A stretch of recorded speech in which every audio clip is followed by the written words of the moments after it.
c'est avec joie, c'est avec pleine de reconnaissance que nous te disons bonjour.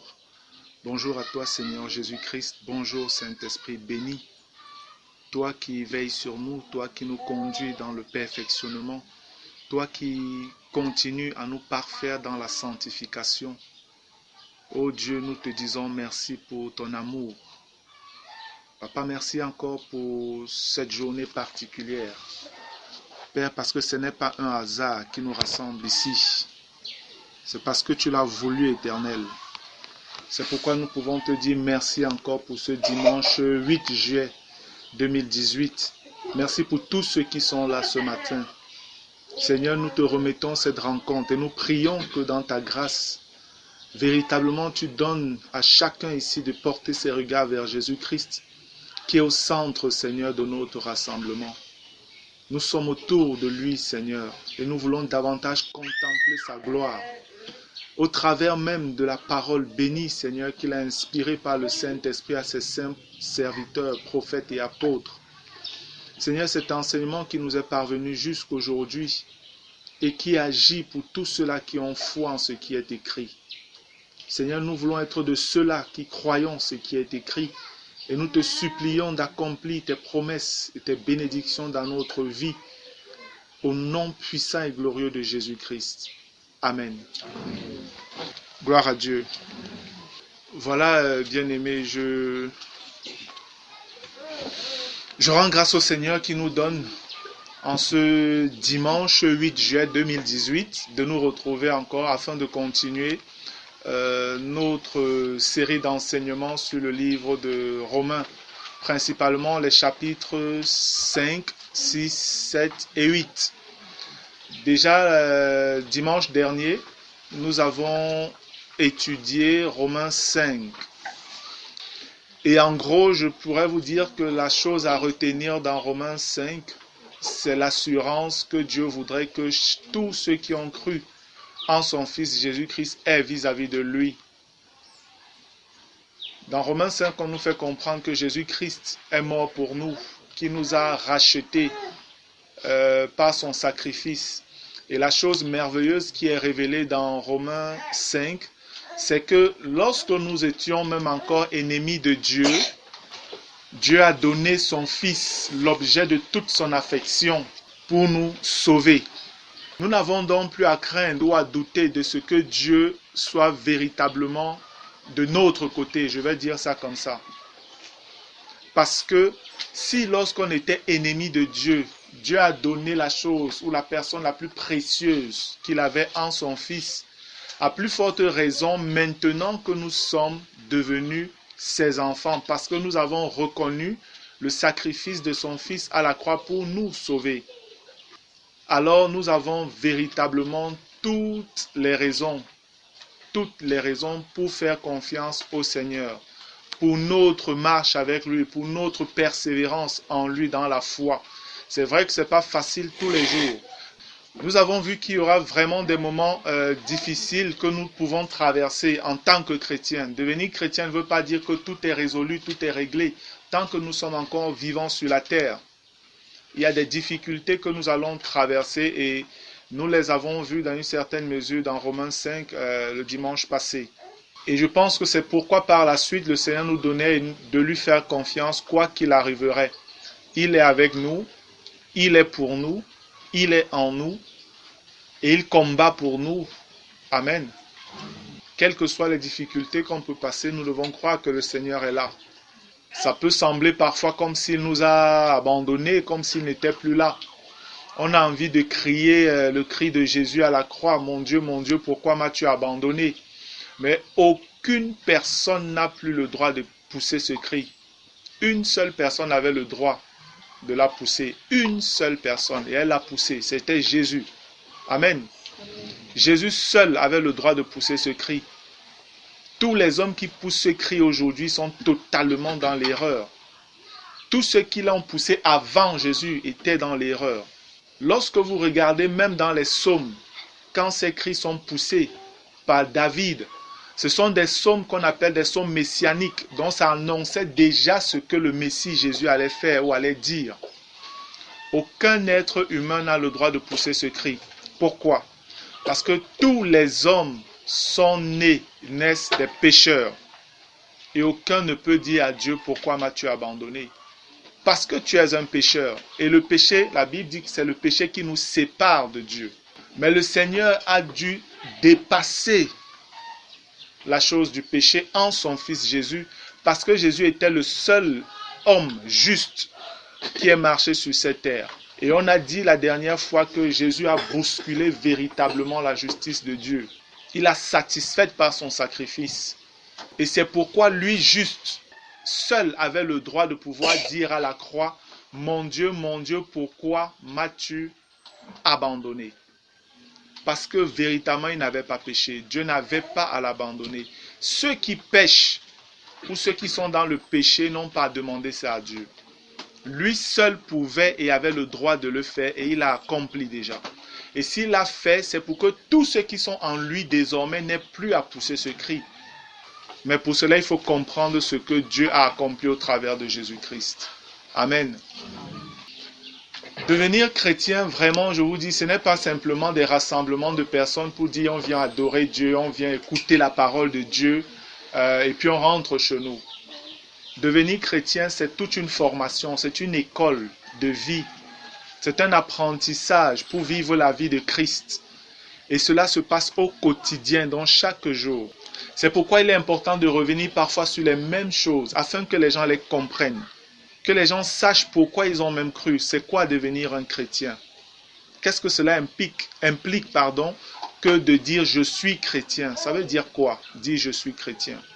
Parce que si on ne le comprend pas, on reste simplement des religieux. Et quand on parle des religieux, c'est des gens qui tournent les regards vers une divinité, vers une puissance qui peut les aider. Ça voudrait dire que tu n'es pas différent des gens qui sont en train de se courber devant les crânes de leurs ancêtres. Ce sont des religieux parce qu'ils ont un culte qu'ils donnent à ces choses-là. Il y en a qui, eux, c'est les dieux des montagnes, d'autres, c'est les dieux des arbres, Dieu, c'est les bois et tout ça, je ne sais pas trop. Ce sont des religieux. Mais la différence avec nous chrétiens, c'est l'objet de notre foi. Amen. L'objet de notre foi est une personne vivante. Jésus-Christ, homme. Alléluia. Et la Bible nous révèle qu'il est également Dieu. Et il est donc digne de notre adoration, de notre vénération. Voilà en réalité ce que nous présente dans une certaine mesure Romains 5. Romains 5 nous donne de comprendre ce que Jésus, véritablement dans sa grandeur, a fait par rapport à l'œuvre ou l'action du péché qui avait été commis par Ève et Adam. Gloire à Dieu. Aujourd'hui, nous allons avancer. On va continuer simplement l'étude avec Romains 6. Vous savez déjà que les Écritures et même les épîtres, Romains là, c'est une lettre que l'apôtre Paul écrit aux chrétiens de Rome et à tous ceux qui disent être des enfants de Dieu. Cela les concerne aussi. Et vous savez, quand on écrit une lettre, on ne met pas des chapitres et après des versets ou des numéros. Non. Ce qu'on fait encore dans une certaine mesure, c'est des paragraphes pour séparer les grandes idées que nous développons. Ça voudrait dire que dans une certaine logique, Romains 5 et Romains 6, ce n'est qu'une continuité en fait. Ce n'est qu'une continuité. Mais Paul sépare ces idées-là et il faut savoir les discerner. Comprendre de quoi il est en train de parler et pourquoi il est en train de dire telle chose. Amen. Parce que parfois il dit une chose, il commence quelque part, après il met des points, il développe une autre idée avant de revenir sur ce qu'il avait d'abord arrêté. Et ça, ce sont des choses qu'il faut connaître lorsqu'on étudie la parole, on étudie un livre. Sinon, on aura des difficultés. Amen. Gloire à Dieu. Donc, Romains, le chapitre 6. Bien, je me suis inspiré un peu de la division de la Bible du Nouveau Testament, parole vivante. Parce que pendant que j'étais en train de préparer cet enseignement, j'ai lu également un peu cette version et il y avait des divisions qui m'ont intéressé. Je n'ai pas exactement pris cette division-là, mais dans une certaine mesure, je me suis inspiré de cela. Et nous allons évoluer donc sur 4 grands paliers pour davantage comprendre exactement les divisions de Romains 6. C'est important. Amen. Donc, le premier point que nous allons devoir comprendre, c'est déjà le secret de la victoire sur le péché. Le secret de la victoire sur le péché par la mort et la résurrection de Jésus-Christ. Voilà le premier point. Et vous savez que cet enseignement, cette série d'enseignements est donnée davantage pour apprendre à marcher par l'esprit et avoir la victoire sur le péché. Parce que l'assemblée a grandi, il y a de nouvelles personnes qui sont arrivées, qui n'ont pas suivi les enseignements que les premiers ont suivis. C'est pourquoi j'ai trouvé bon de revenir dessus. Parce qu'il y avait assez de secousses, des demandes, des questions et tout qui revenaient et qui montraient véritablement que ces personnes n'avaient pas reçu ces enseignements-là, donc ne savaient pas comment faire. Donc le premier point, c'est connaître comment avoir la victoire sur le péché.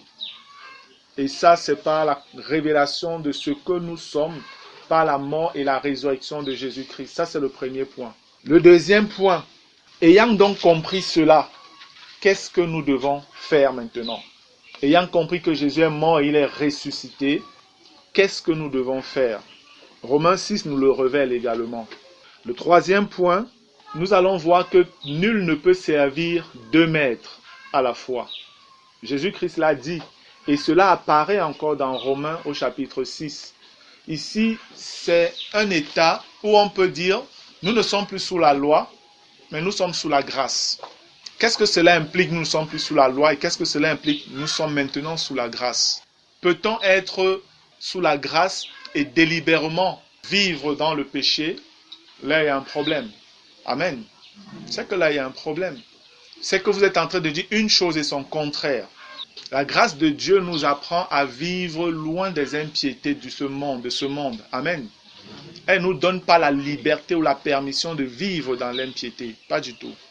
Et dire nous ne sommes plus sous la loi ne nous désengage pas vis-à-vis du commandement du Seigneur. Parce que la loi de Christ existe. Amen. Il y a une loi de la grâce. Et le dernier point que nous allons voir, c'est les deux libertés. On verra ça à la fin, j'expliquerai ce que c'est. Les deux libertés, parce que Romains 6 nous présente ces états de choses. Gloire à Dieu. Romains chapitre 6.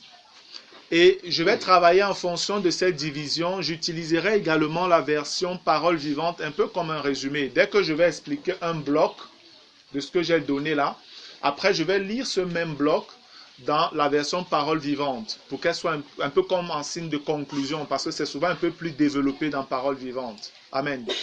Là, quand vous écouterez, même vous réécouterez ces enseignements chez vous à la maison, puisque c'est enregistré, ce sera un peu plus clair aussi. Gloire à Dieu. Romains chapitre 6, verset 1. Que dirons-nous donc? Demeurerions-nous dans le péché afin que la grâce abonde? Vous voyez, quand on commence ici, on se rend bien compte que ce que l'apôtre est en train de dire ici, la question qu'il pose, est liée à quelque chose qui a déjà été dit plus haut. Si on ne prend pas conscience du fait que les chapitres n'existent pas dans les versions originales, ça nous crée problème. Mais en lisant le verset 1 de Romains 6, on peut remonter au chapitre 5 de Romains pour lire un peu et comprendre. C'est ce que je vais faire. Je vais remonter un peu au verset 20. Romains chapitre 5, verset 20, il est écrit « Or, la loi est intervenue pour que l'offense abonde, mais là où le péché a abondé, la grâce a surabondé, afin que, comme le péché a régné par la mort, ainsi la grâce règne par la justice pour la vie éternelle, par Jésus-Christ notre Seigneur. » Nous voyons donc par ces deux versets que la grâce est supérieure à la condamnation. Amen. Par Jésus-Christ. C'est pourquoi, révélant cela, l'apôtre Paul par la suite dit, parce que c'est un peu ce que certains Romains se disaient. Les Romains se disaient, nous sommes sous la grâce, on n'est plus sous la loi. Et ils vivaient une vie un peu dissolue. Et là, l'apôtre veut leur faire comprendre, c'est pas normal. Ça ne tient pas. La question qu'il leur pose est un peu une question rhétorique, donc une question où ils n'attendent pas leur réponse. C'est pour les amener à réfléchir, à comprendre, à se poser des questions. Que dirons-nous donc? Demeurerions-nous dans le péché afin que la grâce abonde? Voilà comment certains frères de Rome réagissaient. Ils disaient non, on peut donc maintenant vivre dans le péché. Là, la grâce de Dieu va encore surabonder. Plus on vit dans le péché, plus la grâce va surabonder. Ainsi, on va voir vraiment la grâce de Dieu. On va voir vraiment la grandeur de la grâce de Dieu. Réfléchir comme ça, c'est vraiment de la folie. Mais c'est ce que les frères de Rome vivaient. C'est comme ça qu'ils se comportaient. Et je vais vous dire qu'ils ne sont pas les seuls. Même à notre génération, il y en a qui vivent comme ça. Qui estiment que parce que Jésus a payé le prix à la croix, alors nous sommes totalement libérés, on peut faire comme on veut et on ne peut plus jamais être rejeté parce qu'on a cru en Dieu, c'est bon, on croit qu'il a payé pour nous. Que dirons-nous donc? Demeurerions-nous dans le péché afin que la grâce abonde? Loin de là. Dit non, loin de là, c'est pour dire vraiment que cette pensée s'éloigne totalement de vos têtes. Que ça parte, que ça s'éloigne de vous. Vous n'avez pas à penser comme ça. Ce n'est pas possible. Et il va nous donner de comprendre pourquoi ce n'est pas possible. Nous qui sommes morts au péché, comment vivrions-nous encore dans le péché? J'aime tellement cette question. Pour moi, cette question est la clé pour comprendre comment avoir la victoire sur le péché. C'est en fait ça le secret de la victoire sur le péché. La mort, la mort, la mort. Nous qui sommes morts au péché, comment vivrions-nous encore dans le péché? Est-ce qu'un cadavre peut commettre un péché? Non, ce n'est pas possible. L'interrogation de Paul est l'interrogation de Dieu, est l'interrogation du Saint-Esprit. Comment c'est possible, vous qui dites être mort, comment est-ce que vous pouvez encore vivre dans le péché? Ignorez-vous que nous tous qui avons été baptisés en Jésus-Christ, c'est en sa mort que nous avons été baptisés? Ici, il n'est pas question du baptême d'eau, mais il est question du baptême dans la mort de Jésus. Le baptême en Jésus-Christ. Et baptême, en fait, c'est le mot grec baptizo, qui veut dire immerger, plonger. Ignorez-vous que nous tous qui avons été plongés en Jésus, c'est à la croix que nous avons été plongés en lui. Donc, en sa mort, c'est à la croix. Pendant qu'il était à la croix, c'est là-bas que l'humanité a été mise en Christ. L'humanité pécheresse. Et le péché de chaque individu, chaque être humain qui a traversé et qui traversera ce monde-ci, qui touchera cette terre, son péché a été réglé, porté à la croix par Jésus-Christ. Il a été baptisé en Christ. Parce que le seul moyen par lequel nous pouvons ne plus pécher, c'est la mort. Amen. Amen. C'est la mort. Nous devons mourir par rapport au péché. Tant qu'on n'est pas mort par rapport au péché, le péché va continuer à dominer sur nous. Parce que nous sommes encore liés à la loi par mariage. Je parle ici de la loi de l'Éternel. Par mariage, tant que nous ne sommes pas morts. Tous ceux qui ne sont pas nés de nouveau sont unis à la loi par mariage. C'est ce que Romains 7 nous révèle. Et pour pouvoir quitter ce mari et aller vers un autre mari, il faudrait la mort. Soit la mort du mari, soit la mort de la femme. Amen. Sur le plan spirituel, ce qui s'est produit, j'anticipe un peu sur Romains 7 pour que vous compreniez ce que je suis en train de dire. Tant qu'on n'est pas né de nouveau, on est uni à la loi, on est marié à la loi. Et la Bible nous fait comprendre que la loi nous amène simplement à la mort et à la condamnation. C'est ça en fait. La loi ne peut pas faire autre chose que cela. Parce que dans notre état de pécheur, on est sans force. On a vu ça dans Romains 5. Nous sommes sans force lorsqu'on n'est pas né de nouveau. Parce que la puissance du péché est plus puissante que nous. Maintenant, il faudrait que nous quittions ce mari qu'est la loi là et qui nous soumet à cette puissance de péché pour aller vers un autre mari. Étant donné que la loi de Dieu ne peut pas mourir, ce qu'il a fallu faire, c'est tuer plutôt la femme.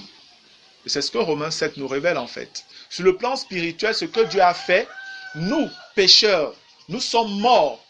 Étant mort, la personne qui est recréée après ou qui ressuscite en Christ n'est plus la même personne qui a été rejetée. Amen.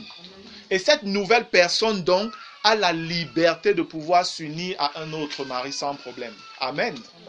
Voilà la sagesse de Dieu manifestée. Et c'est comme ça que par notre mort donc en Christ, on a la liberté d'épouser un autre mari qui est Jésus-Christ. Amen. Et c'est ainsi que nous entrons dans la grâce. Donc, les bien-aimés, il y en a là dehors qui disent que non, la loi n'est pas abolie, on doit retourner à la loi, on doit faire Shabbat, on doit faire machin et tout ça, on doit retourner à la loi. La loi n'a jamais été abolie. En fait, ils montrent simplement qu'ils n'ont même pas compris ce que c'est que la nouvelle naissance. Amen. Amen. Parce que la nouvelle naissance nous donne de comprendre que avant qu'on ne naisse de nouveau, on était unis à la loi. C'est ce que Romains 7 dit, c'est clairement écrit là-bas. Vous lisez les 4 premiers versets de Romains 7, vous comprenez ça. On était liés, unis à la loi, mariés à la loi. Mais maintenant, en Christ Jésus, par son œuvre, nous sommes morts à la loi et ressuscités en Christ pour pouvoir devenir épouse d'une autre personne. Alléluia. Amen. Voilà la sagesse de Dieu, frères et sœurs. Donc les bien-aimés qui disent qu'il faut retourner à la loi, ils sont en train d'aller porter le vieil homme qui était crucifié là pour remettre sur eux. Et si dans une certaine mesure, même ils étaient chrétiens, ils deviennent adultères. C'est grave en réalité sur le plan spirituel cette chose. Mais les gens ne le comprennent pas. Ignorez-vous que nous tous qui avons été baptisés en Jésus-Christ, c'est en sa mort que nous avons été baptisés. L'apôtre Paul le dit pour que nous comprenions que si nous sommes morts avec Jésus, le péché ne devrait plus avoir d'emprise sur nous. Verset 4. Nous avons donc été ensevelis avec lui par le baptême en sa mort, afin que, comme Christ est ressuscité des morts par la gloire du Père, de même nous aussi nous marchions en nouveauté de vie. Ici encore, le Seigneur fait quelque chose d'une beauté pour moi merveilleuse. Parce qu'on nous dit, nous avons été ensevelis. Déjà, on nous fait comprendre, nous sommes morts avec Christ. Amen. Après, on nous dit, nous avons été ensevelis avec lui. Donc, quand Christ a été enterré, nous avons aussi été enterrés. C'est pourquoi lorsque quelqu'un dit qu'il est né de nouveau, il est en train de déclarer, je suis mort avec Christ. Et si tu dis que tu es né de nouveau, donc si tu déclares que tu es mort avec Christ, la chose suivante normale, lorsque quelqu'un meurt, qu'est-ce qu'on fait après? On l'enterre. Tu dois donc te faire enterrer. Et l'image de cet ensevelissement sur le plan physique, selon les Écritures, c'est le baptême d'eau. Donc il y a un problème lorsque les gens prêchent un évangile édulcoré. Une partie, ils n'annoncent pas tout le conseil de Dieu. C'est un problème. Parce qu'on ne peut pas mourir et rester là à l'air libre. Vous devenez un problème. Vous dégagez. Et la vérité, c'est que tout le monde se ligue contre vous. Les gens vous fuient. Les seules choses que vous pouvez attirer, c'est quoi? Les mouches. Si vous êtes mort et vous n'êtes pas enseveli, ce que vous attirez, ce sont les mouches. Et c'est pourquoi Satan s'appelle aussi Belzébul. Belzébul, c'est prince des mouches. Il faut que les gens le comprennent. Donc si tu dis que tu es né de nouveau et tu refuses de passer par le baptême, alors tu attireras plutôt les foudres de l'ennemi vis-à-vis de toi. Tu n'es pas encore épargné en réalité. C'est lorsque tu es enseveli que véritablement Dieu voit, ok, c'est bon, celui-ci c'est réglé. Amen.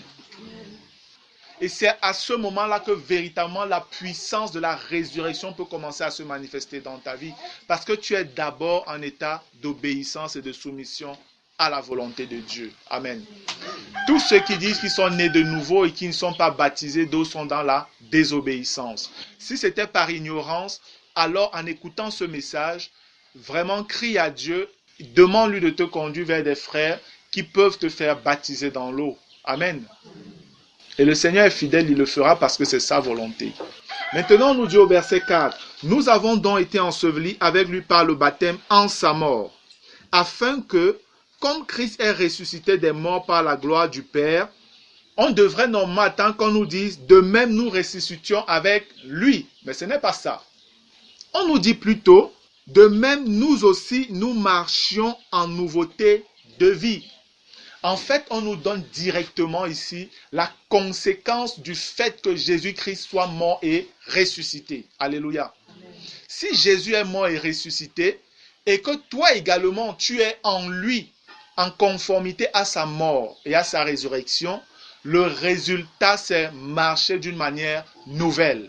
C'est pourquoi Dieu ne peut pas comprendre que vous soyez mort, vous soyez enseveli et vous continuez à marcher dans le péché. Il y a problème. Il y a problème. Soit vous n'avez pas compris, et je veux bien que ce soit ça, soit plus grave, Vous êtes en train de vous séduire et vous n'êtes jamais mort. Donc vous n'êtes jamais né de nouveau. Mais tu as la grâce ce matin d'écouter afin de te remettre en cause, afin de t'examiner pour voir quelle est vraiment ma position. Amen. Amen. Nous avons donc été ensevelis avec lui par le baptême en sa mort, afin que, comme Christ est ressuscité des morts par la gloire du Père, de même nous aussi nous marchions en nouveauté de vie.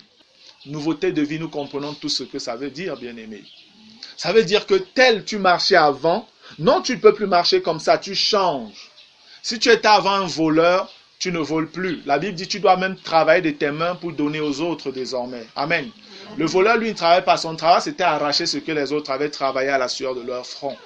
En nouveauté de vie, ça veut dire que tu changes. Si tu étais quelqu'une, une femme qui était rebelle, insoumise à son mari, si tu es né de nouveau, la nouveauté de vie, c'est que tu deviens une femme vertueuse, une femme docile, une femme soumise à son mari. Si tu étais un mari irresponsable, qui ne savait pas manifester de l'amour vis-à-vis de son épouse, alors tu deviens un mari responsable désormais, qui sait prendre soin de sa femme, de ses enfants, bref, de sa famille. Si tu étais une fille volage, prostituée, qui montait et descendait avec les hommes, alors tu deviens une femme réservée, chaste, pour la gloire de Dieu. Amen. C'est ça la nouveauté de vie en Christ Jésus. Ce n'est pas possible de dire je suis né de nouveau et continuer à vivre selon la vie que tu avais avant. C'est qu'il y a problème. Je vous en supplie, fuyez la psychologisation qui existe aujourd'hui dans l'Église. Parce que dans l'Église aujourd'hui, on essaie de trouver des raisons au comportement des chrétiens. Si tu es trop nerveux et toi on va dire non, toi tu es déjà colérique. On trouve un mot. Si tu es peut-être, je ne sais pas, trop susceptible, on va te trouver, on dit que c'est les ambranos. Il y a un tas de noms aujourd'hui qui sortent là, qu'on enseigne dans des facultés de théologie et des écoles bibliques pour justifier le péché. Et il y a ce qu'ils appellent aujourd'hui relation d'aide. Et c'est davantage manifesté pour ceux qui veulent se marier ou les couples qui ont les problèmes. Et on les prend là, on les fait asseoir, on dit, bon, toi tu te comportes comment? Il explique, on dit, bon, c'est vrai que toi tu es sanguin. Donc toi tu es un peu trop, tu es sanguin, tu es du type sanguin. Et comme elle est du type colérique, comment vous allez me faire pour vous marier ensemble? Parce que ça va être très difficile entre vous deux. Hein? Vraiment que Dieu vous fasse grâce. Voilà, ça c'est la psychologie dans l'église aujourd'hui. Vous parlez de qui? De celui qui est mort ou de celui qui est ressuscité en Christ? Parce que c'est deux personnes différentes. Amen. Amen. C'est deux personnes différentes. Si tu es réellement mort, si tu étais sanguin, si tu étais colérique, si tu étais zambrano ou je ne sais pas trop quoi là, tout ça là est mort. Amen. Amen. Tout ça est mort. La personne qui est ressuscitée là est une personne qui saura manifester l'amour, la joie, la paix, la bénignité, la maîtrise de soi, bref, le fruit de l'esprit. Alléluia. Amen. La seule chose à faire, c'est apprendre comment manifester ces choses, comment grandir en elles. Amen. Nous avons donc été ensevelis avec lui par le baptême en sa mort, afin que comme Christ est ressuscité des morts par la gloire du Père, de même nous aussi nous marchions en nouveauté de vie. Alléluia. Verset 5. En effet, si, frère, le si là est important. Dans ma Bible, j'ai souligné le si là en rouge. Il y a une condition. Ce qui va être dit plus bas ou par la suite est lié à la condition si. En effet, si nous sommes devenus une même plante avec lui par la conformité à sa mort, nous le serons aussi par la conformité à sa résurrection. Alléluia. Amen. Pour que tu puisses ressusciter comme Jésus a ressuscité et bénéficier de la puissance de la résurrection dont l'apôtre Paul parle, il faudrait que tu sois exactement mort comme Jésus-Christ est mort. Amen. Amen. Il faudrait que tu aies été enseveli comme Jésus-Christ a été enseveli. C'est seulement comme ça que tu peux ressusciter comme lui a été ressuscité. Et Jésus, la Bible nous dit qu'il est ressuscité par la gloire du Père. Ça voudrait dire que toi également en lui, tu ressuscites par la gloire du Père. Autrement, tu seras en train de te tromper. Tu n'es pas né de nouveau. Autrement, tu n'es pas né de nouveau. Il n'y a pas deux chemins, il n'y a pas deux manières. On meurt en Christ et avec lui. On est enseveli en Christ avec lui. Et on est ressuscité ou on ressuscite en Christ en lui, avec lui. Amen. Autrement, ça ne sert à rien. Tu te trompes. C'est que tout ce que je vais dire là par la suite, tu ne peux pas en bénéficier. Si tu n'es pas passé par ce que je suis en train de dire présentement, tout ce que je dirai par la suite, sache que tu es à côté. Ça ne te concerne pas. Ou alors pas encore, jusqu'à ce que tu décides de t'engager véritablement. Alléluia. Le verset 6 dit, « Sachant que notre vieil homme a été crucifié avec lui, afin que le corps du péché soit réduit à l'impuissance, pour que nous ne soyons plus esclaves du péché. » Merveilleuse révélation encore. Sachant que, vous devez savoir que. Vous devez savoir que votre vieil homme a été crucifié avec Christ. Ça veut dire, à la croix, ça s'est passé. Le vieil homme, c'est quoi? Le vieil homme, c'est qui tu es réellement. Le vieil homme, c'est l'esprit, c'est ce que tu es. Parce que l'homme, l'être humain que nous sommes, est un esprit possédant une âme, habitant dans un corps. C'est ça l'être humain, la définition de l'être humain selon la Bible. C'est un esprit qui a une âme et qui habite dans un corps. Et ce que la Bible appelle vieil homme, c'est donc l'esprit là. Et l'esprit, c'est ce que tu es réellement. L'esprit est la source de toute chose, de toute vie. Maintenant, on te dit, le vieil homme a été crucifié avec Christ. Ça veut dire qu'il est mort, le vieil homme. Amen. Et le vieil homme, c'est celui qui vivait cette vie de folie avant. Et la Bible nous dit que ce vieil homme-là était esclave du péché. Il a dû être tué, il a dû être crucifié afin que nous ne soyons plus esclaves du péché. Amen. Parce qu'avant, le vieil homme n'avait pas le choix. Il était sans force. C'est ce que Romains 5 nous a dit. On a vu ça dans Romains 5, 6. Romains 5, 6 dit, « Car lorsque nous étions encore sans force, Christ au temps marqué est mort pour des impies. » On était des impies. Dans le péché, on était sans force par rapport à la volonté ou à la justice de Dieu. Ce n'était pas possible que nous mettions en pratique la justice de Dieu. C'était impossible, frère. N'attendez pas des actes de justice selon Dieu des gens qui ne sont pas nés de nouveau. Vous attendez quelque chose d'impossible. Même Dieu n'a pas pu faire ça. Même Dieu n'a pas pu. Ce que Dieu a vu, il a regardé, il a dit, aïe, Satan a fait fort. Il a fait fort. Il a tout gâté. Il n'y a pas à arranger quelque chose ici. Il faut seulement tout broyer, détruire totalement et recommencer à zéro, recréer. Alléluia. Amen. Gloire soit rendue à Dieu parce qu'il est tout puissant et rien ne lui est impossible. Amen. C'est une chose qu'il a fait. Il a fait ces choses par son Fils Jésus. Amen. Le Seigneur l'a accompli. Le vieil homme, sache-le, comprends-le, le vieil homme, c'est ton ancien esprit avant que tu ne naisses de nouveau. Je le répète encore. Le vieil homme, c'est ton ancien esprit avant que tu ne naisses de nouveau. Et la Bible le dit, c'est écrit, qu'il a été crucifié avec Christ. Et s'il a été crucifié, il est mort. Et s'il est mort, un cadavre ne peut pas commettre un péché. Je vais prendre un exemple, parlant toujours du cadavre. Vous savez, qu'est-ce que le chien aime le plus? La viande, l'os, n'est-ce pas? Il est clair que on a un chien là dans la cour qui se balade. Si vous prenez un os que vous balancez vers ce chien, s'il n'est pas enchaîné, il bondit directement dessus. Il n'a pas le choix. C'est un réflexe. Amen. C'est un réflexe. Ça veut dire que nous également, pécher pour nous était un réflexe. Tu n'avais pas le choix.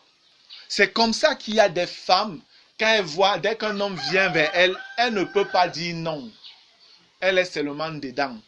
Il y a des hommes, dès qu'ils voient une femme passer, ils ne peuvent pas s'empêcher de la suivre. Il est comme un animal, c'est un réflexe, il est lié, il est attaché à cela. Il y a des gens, ils ne peuvent pas voir la chose de quelqu'un sans que leur main ne gratte. Il faut qu'ils prennent. On va te dire, il est kleptomane, il est machin, on sort les gros mots scientifiques.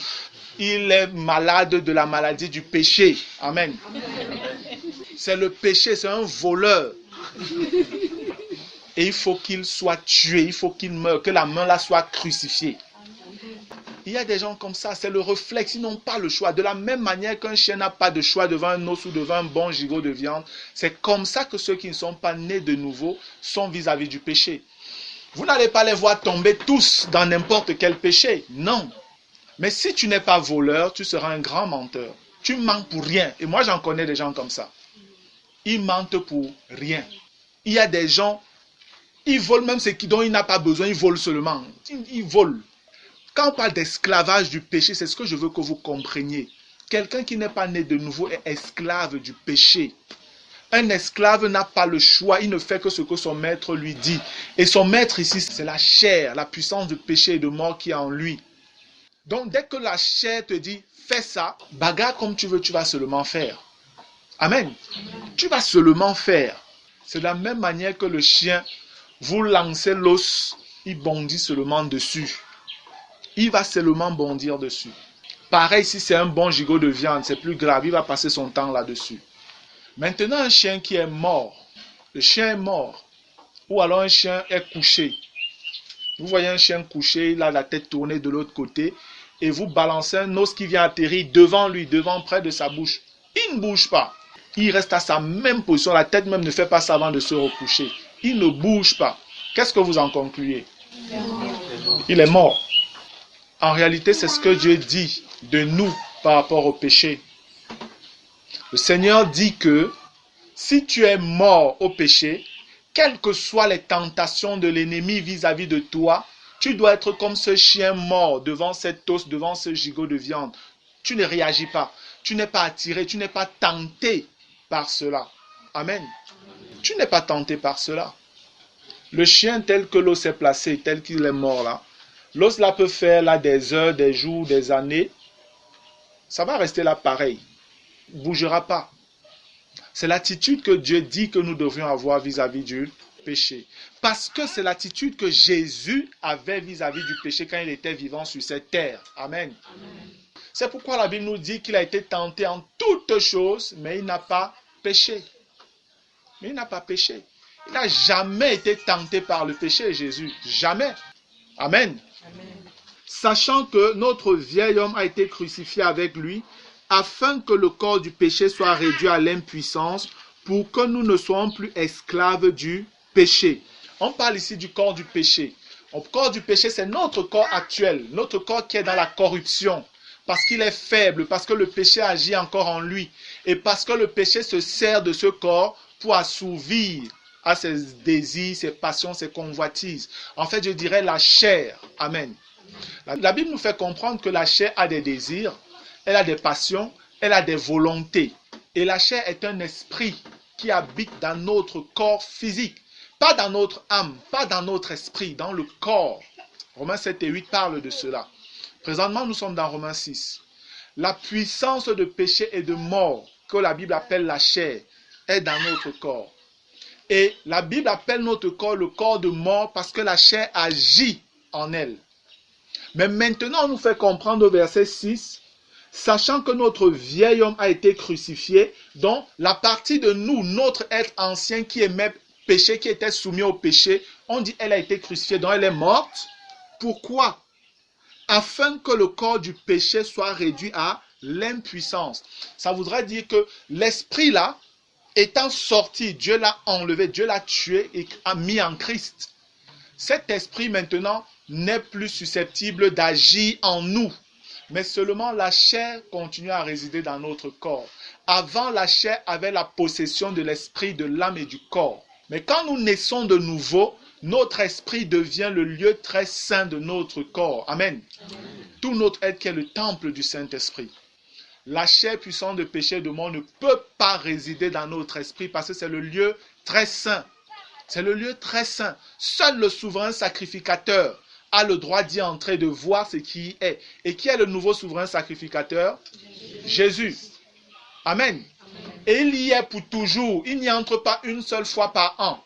Lui, il y est 24 heures sur 24 par la présence du Saint-Esprit. Alléluia. Amen. Donc nous avons une parfaite garantie que maintenant, l'esprit qui était faible n'est plus là.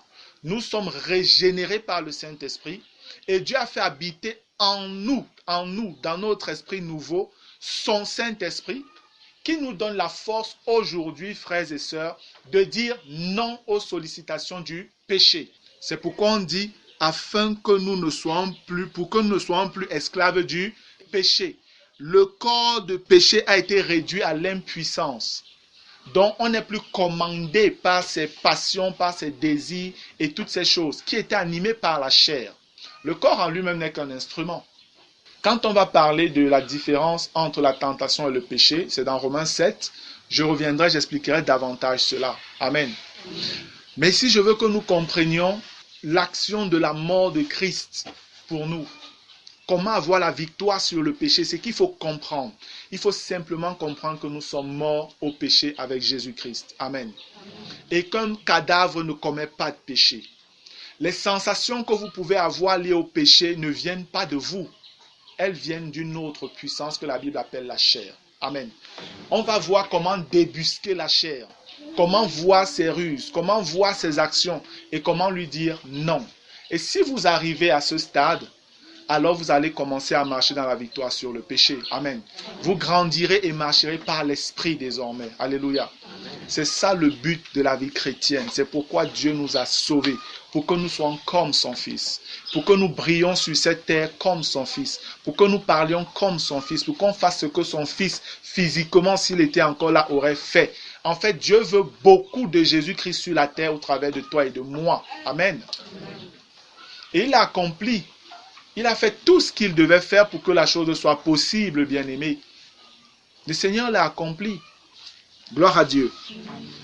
Sachant que notre vieil homme a été crucifié avec lui, afin que le corps du péché soit réduit à l'impuissance, pour que nous ne soyons plus esclaves du péché. Car celui qui est mort est libre du péché. Alléluia. Il y a certaines personnes qui comprennent ici que non, celui qui est mort, il peut pécher maintenant sans problème. Parce qu'il est mort en Christ. Oui, je vous dis. Et c'est pourquoi ils vous disent que non, la chair ne sert de rien, c'est l'esprit qui vivifie. Donc maintenant, ils peuvent pécher par un autre corps, voilà, elle ne sert plus à rien. Moi, je connais des gens comme ça.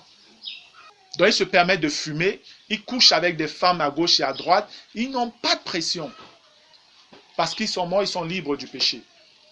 En fait, exactement le contraire de ce que ce verset dit. Et ils agissent comme ça simplement parce qu'ils n'ont pas l'amour de la vérité dans leur cœur. Et le Seigneur les livre à leur passion et à leur désir. Il les livre à cela. La Bible nous dit « Car celui qui est mort est libre du péché ». C'est simplement un problème de traduction. Dans la version Martin, on dit « Celui qui est mort est quitte du péché ». Dans Osterwald, on dit « Celui qui est mort est affranchi du péché ». Amen. Martin et Osterwald, je les aime bien. J'aime bien davantage Osterwald parce que ça dit affranchi. Ça peut être un peu plus compréhensible. Mais quand on dit quitte du péché, ça renvoie à une autre réalité. Ça renvoie justement au sacrifice, à la rédemption. Parce que lorsque quelqu'un, on dit souvent quitte en français, nous sommes quittes, c'est que peut-être je dois de l'argent à Cabrel. Et voilà, si c'est que je lui rembourse l'argent que je lui dois, je dis bon, maintenant nous sommes quittes. C'est bon, je ne te dois plus rien. C'est la même chose. Je peux toujours devoir de l'argent à Cabrel. Et c'est plutôt Junior. Et c'est Junior qui vient parce que moi, je n'ai pas les moyens de payer Cabrel. Junior dit, bon, Martial, vraiment, comme tu es mon ami, je vais payer pour toi. Et Junior va donner la somme que je devais à Cabrel. Et là, je dis à Cabrel, Cabrel, nous sommes quittes. Et le deuxième exemple est ce que Jésus a fait. Amen. C'est pourquoi Jésus lui-même, déjà dans les évangiles, que ce soit dans Matthieu ou dans Marc, il dit qu'il a été donné en rançon pour plusieurs, pour beaucoup. Amen. Dans 1 Timothée 2, l'apôtre Paul reprend cela, qu'il a été offert en rançon pour tous. Alléluia. Quand on nous dit, car celui qui est mort est libre du péché, est quitte du péché, ça veut dire que la somme, ce que Dieu demandait pour libérer les hommes, pour les pardonner du péché, a été payé. Donc Dieu, nous sommes quittes vis-à-vis de toi, par Jésus-Christ. Alléluia. Par Jésus-Christ. Et Osterwald nous fait comprendre ce que cela implique. Quand Osterwald dit, car celui qui est mort est affranchi du péché. Ça voudrait dire que si Jésus a déjà payé la rançon, alors vous n'avez plus de raisons pour pécher. C'est que vous demeurez des esclaves. Et vous savez, l'histoire nous donne de savoir qu'il y a eu des choses comme ça. Aux États-Unis, pendant la grande guerre qu'il y avait eu là-bas pour la libération des esclaves, quand on a même déclaré la liberté pour tous les esclaves, je pense que ce sont les États du Nord, la plupart des États du Nord, si je ne me trompe pas, avaient plein d'esclaves. Et ces esclaves-là, eux, ils ne savaient pas qu'un décret était sorti du président, plus d'esclavage, vous êtes libres. Ceux qui avaient compris, les esclaves qui avaient compris, étaient libres de déposer tout ce qu'ils avaient comme outil de travail et de partir de la plantation de leur maître sans qu'on leur fasse rien. Et c'est ce qui s'est passé pour un certain nombre. Mais il y a encore un grand nombre qui n'étaient pas au courant du fait qu'ils étaient déjà affranchis. Il y a même certains qui étaient au courant, mais ils craignaient, ils se disaient que est-ce qu'on peut tenter ici là? Si on tente, est-ce qu'on ne va pas nous tuer? Toutes ces choses-là. Amen. Donc, c'est la même situation dans laquelle se retrouvent souvent certains chrétiens, et même la plupart des chrétiens, je vous ai dit la dernière fois. Un peu plus de 90% des chrétiens sont dans cette situation. Ils sont morts, la rançon a été payée par Christ, mais ils demeurent esclaves de la chair, esclaves du péché. Non, vous n'avez pas compris. Vous êtes libérés. Vous n'avez plus à traîner ce lourd fardeau, la culpabilité que tu portes depuis des années, parce que tu as fait tel péché, tel autre péché. Tu nais de nouveau, mais cette culpabilité reste. Ce n'est pas l'Esprit de Christ qui fait ça. L'Esprit de Christ vient t'affranchir de toute culpabilité. Amen. Mais la chair veut te garder dans la culpabilité, parce que quand tu es dans un état de culpabilité, tu es faible. Tu ne peux pas être utile à Dieu dans un état de culpabilité. Parce que même prier est un problème. Dès que tu veux prier, on va te dire, oh, regarde comment tu avais tué, regarde comment tu avais avorté, regarde comment tu as causé la mort de tel, regarde. Et tu es accablé, abattu, et tu te dis, Seigneur, jusqu'à quand? Tu demandes encore pardon. Pendant un temps, tu es calme. 2 jours après, ça revient encore. 2 jours après, tu demandes pardon. 2 jours après, ça revient encore. Tu es esclave. Tu n'es pas libre. Où est donc le bénéfice de ce que Christ a accompli à la croix si tu demeures dans cet état-là? Vous connaîtrez la vérité et la vérité vous affranchira. Alléluia.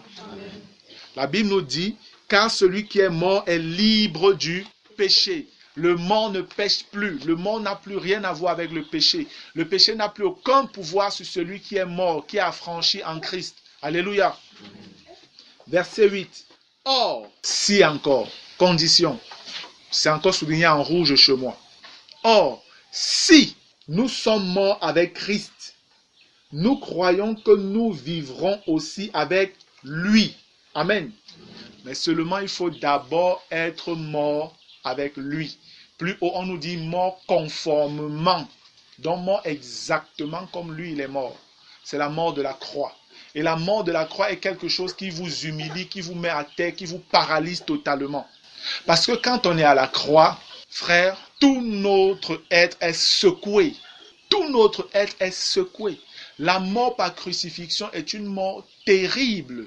Ce n'est pas au hasard que le Seigneur a mis ça dans son dessein que son fils devait être crucifié.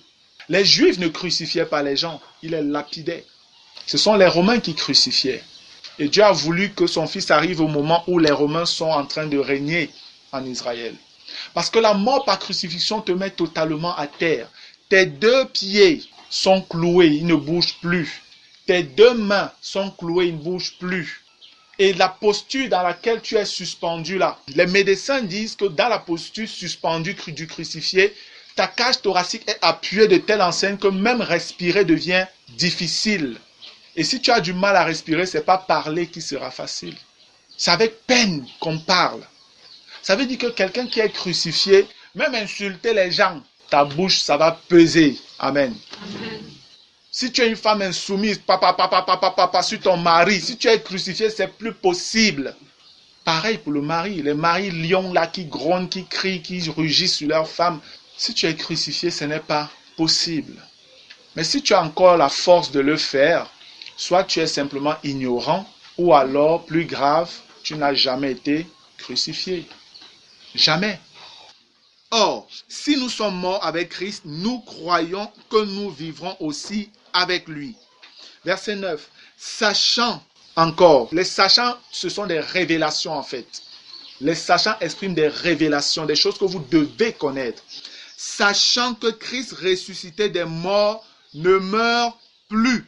Et après on nous dit, la mort n'a plus de pouvoir sur lui. Amen. Frère, c'est une grosse révélation ici. La mort n'a plus de pouvoir sur lui. Le salaire du péché, c'est quoi? La mort. Et lorsqu'on dit que la mort n'a plus de pouvoir sur Christ, ça veut dire quoi? Qu'il ne pêche plus. Il n'a plus rien à faire avec le péché. Et nous, on nous associe à cette révélation-là. Pour que la mort n'ait plus de pouvoir sur nous, il faudrait que nous aussi, nous n'ayons plus rien à voir avec le péché. Amen. C'est ça la révélation. Pour dire que si tu continues à vivre dans le péché, la mort aura du pouvoir sur toi. La mort aura du pouvoir sur toi si tu continues à vivre dans le péché. C'est une loi établie par l'Éternel. Le salaire du péché, c'est la mort. Donc si tu dis tu es né de nouveau et tu continues à vivre selon l'ancienne vie, selon le vieil homme, sache que tu es dans la mort, ne te trompe pas. Même si on t'a plongé dans l'eau, tu parles en langue, même la langue des anges, cher ami, si tu continues dans un seul péché, de manière consciente, tu le caches, tu te développes là-dedans, sache que tu es en train d'aller vers la mort, vers l'enfer éternel. Tu es en train d'aller là-bas, dans le lac de feu là. Sachant que Christ ressuscité des morts ne meurt plus. La mort n'a plus de pouvoir sur lui. Amen. Car il est mort, car c'est parce que. La mort n'a plus de pouvoir sur lui parce qu'il est mort. Et c'est pour le péché qu'il est mort. Ici on dit c'est pour le péché. Quoi? C'est dans Martin, on dit c'est à cause du péché qu'il est mort. Amen. C'est à cause du péché qu'il est mort. Une fois pour toutes. Il est revenu à la vie et c'est pour Dieu qu'il vit désormais. Alléluia. Car il est mort et c'est à cause du péché qu'il est mort. C'est pour le péché qu'il est mort. Une fois pour toutes. Vous savez, ceci nous donne de comprendre pourquoi à Corinthe, il pouvait avoir des malades, des infirmes et même des morts. Parce que Christ est mort à cause de leur péché. Jésus est mort à cause du péché. Mais les frères de Corinthe continuaient à vivre dans le péché. Au point où quelqu'un pouvait même prendre la femme de son père et vivre avec elle. Et il faisait beaucoup d'autres choses semblables, abominables. L'ivrognerie, la gloutonnerie, le mépris des autres, des pauvres. C'était leur partage, alors qu'ils étaient nés de nouveau. Et Dieu les jugeait, parce qu'ils étaient en train de mépriser le sacrifice de son Fils. Jésus est mort à cause des péchés, pour que nous n'ayons plus à vivre dans le péché. Amen. Si tu es chrétien et tu continues, fais attention. La grâce de Dieu, à un moment, va se manifester par le fouet. Écoute bien ce que je dis. Je ne dis pas qu'elle va te lâcher. Dieu va se manifester par la chicotte, si tu veux qu'elle parle simplement. La chicotte. Soit ce sera une maladie, soit ce sera une infirmité, soit ce sera la mort. Amen. Et je parle pour ceux qui reconnaissent qu'ils sont dans un péché. Je ne dis pas que tous ceux qui sont malades ou infirmes, machin, sont parce que c'est le châtiment de Dieu. Non, c'est pas ce que je dis. Je suis en train de dire, si toi qui m'écoutes, tu te reconnais dans un péché et que tu commences à subir des foudres de douleur et toutes ces choses-là, frère, sœur, regarde d'abord au péché là. Ça peut être ça la conséquence de ton état. Amen. Gloire à Dieu. Voilà, frère, le secret de la victoire sur le péché. C'est comprendre que Christ est mort et que nous sommes morts en lui. Amen. Nous avons été ensevelis en lui et avec lui. Et nous sommes ressuscités avec lui, en lui. Amen. Et c'est dans cette position en lui que nous pouvons être assis dans les lieux célestes où Satan ne peut pas nous toucher. Et c'est seulement dans cette posture de la puissance de la résurrection que nous pouvons marcher en nouveauté de vie. Alléluia. Gloire à Dieu. Bien, voilà la première partie, frère. Je vais lire rapidement dans la version Parole vivante, les versets 1 à 10, sans vraiment beaucoup d'explications, parce que je pense que ce que j'ai donné déjà, avec la version Louis II, est dans une certaine mesure suffisant. Romains chapitre 6, version Parole vivante. Quelle conclusion tirerons-nous de tout cela? Dirons-nous comme certains, continuons donc à pécher afin que la grâce de Dieu puisse s'exercer pleinement et qu'elle en apparaissent encore plus glorieuses. Nous faut-il demeurer dans le péché? Certes non. Puisque nous sommes morts au péché, nous n'existons plus pour lui. Nous n'existons plus pour le péché. Comment pourrions-nous vivre encore sous son empire? Verset 3. Auriez-vous oublié que tous les baptisés ont fait acte de mort au péché? Ou bien, ne savez-vous pas que nous tous qui avons été immergés en Jésus-Christ, nous avons été plongés en sa mort? Verset 4. Par le baptême, nous avons donc été ensevelis avec lui afin de partager sa mort. Tout ce que nous étions autrefois est à présent mort et enterré. Amen. Et pourquoi cela? Vous savez que le Christ a été ressuscité d'entre les morts par la puissance glorieuse du Père. Nous aussi, nous avons reçu une nouvelle vie et nous sommes appelés à mener notre existence sur un plan nouveau. Verset 5. En effet, nous sommes devenus un seul et même être avec lui. Nous lui avons été incorporés, donc on a été mis en Jésus-Christ, comme le greffon à son porte-greffe. Pour ceux qui font l'agriculture peuvent comprendre de quoi je parle. Il y a les cultures qu'on greffe, on passe souvent des mangues greffées. On prend une souche d'un arbre et on le blesse un peu, on coupe et on prend un autre qu'on colle et on attache. Amen. Et après ça grandit comme si c'était la même chose alors qu'on a simplement ajouté. C'est comme ça que nous avons été mis en Christ.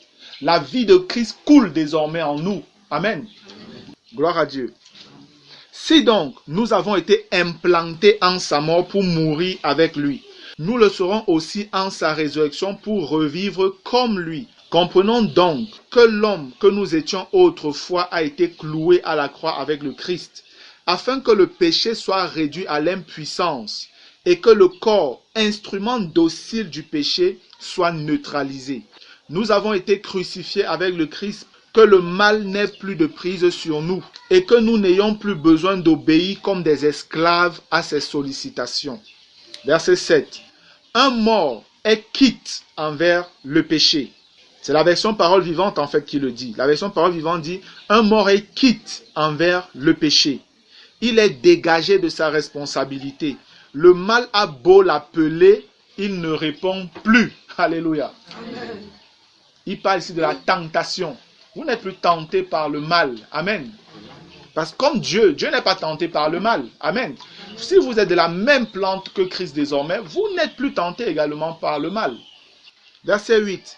Donc, puisque nous sommes morts avec le Christ, nous croyons aussi que nous partagerons la vie du Christ. En union avec lui, nous accéderons à la vie nouvelle. Alléluia.